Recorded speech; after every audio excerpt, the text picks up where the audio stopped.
Teaching is one of the things that I actually love the most about this job. I always thought that one great way of teaching students is in an as informal way as possible.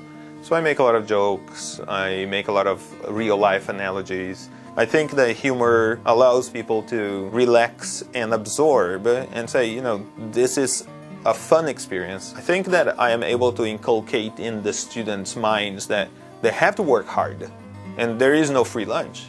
But while you're working hard, you might as well have fun.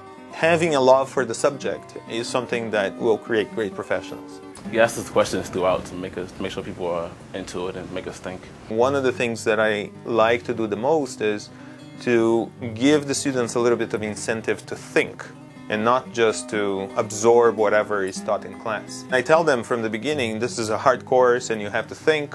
And if I'm asking somebody else a question, you should actually think, what is the answer to this question? Because if that person doesn't know the answer, I'm going to go back to you. I don't teach for a very long stretch without stopping and doing something different. I crack a joke, I talk about my family, I talk about my background, I talk about music. And this is only a 1 minute just to break the rhythm so that people wake up and then they start paying attention. And many times I'll say, why am I talking about this? Where was I? And so some of the students will say, oh, you were talking about scheduling.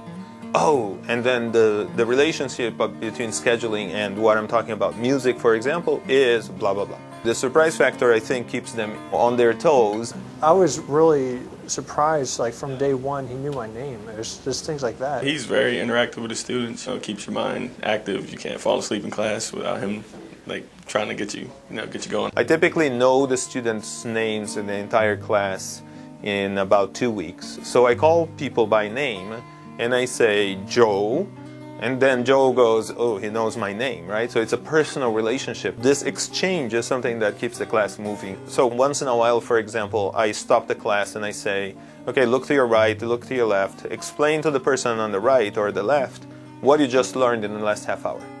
So they actually have to vocalize what they learned, and that makes them pay attention because they have to explain to somebody. Let's say that this system call is a one atomic operation that I'm going to ask the disk to go get it and come back. I don't have to do a system call because I'm in the operating system, right? So before I go to disk and read it, what do I have to have, Victor? A free page to put it in. I have to have a free space in memory to put it in, right? So I have to have a free... Page? No. I have to have a free frame. I have to have a free frame to put it in. Oh, so picky, so picky.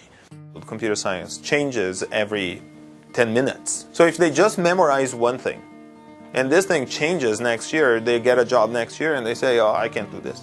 I don't know it. But if you teach them the principles, and if you teach them how to develop their own answers, then whatever the material is, if it is a different language, if it is a different computer, if it is a different operating system, they can easily adapt their thought process to the technology. When I see that they are actually thinking and they're engaged in the material and they can synthesize what the material is and give another different perspective to a question, so that's the most exciting part for me.